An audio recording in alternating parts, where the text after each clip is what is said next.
আপনার চারপাশ কাঁপছে, ঘরবাড়ি ভেঙে পড়ছে, মানুষ দিক বেদিক ছুটছে, সাগর ফুঁসে উঠছে বিশাল ঢেউয়ে।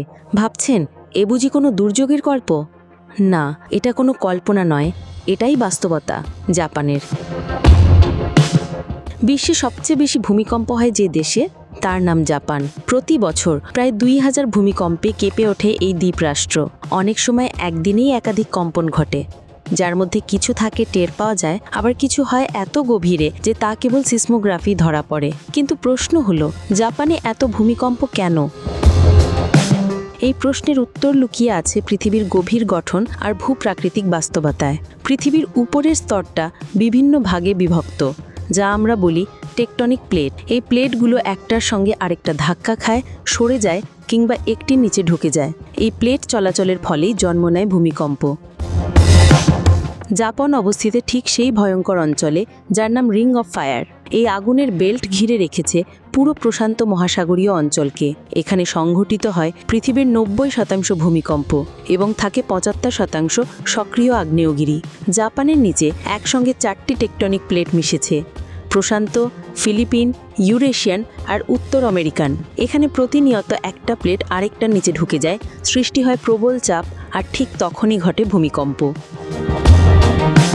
এত ভূমিকম্পের আরেকটি ভয়ঙ্কর দিক হলো সুনামি। তবে ভূমিকম্প হলেই যে সুনামি হবে তা নয়, কিন্তু সুনামির পিছনে প্রায়শই থাকে কোনো না কোনো সমুদ্র গর্ভস্থ ভূমিকম্প।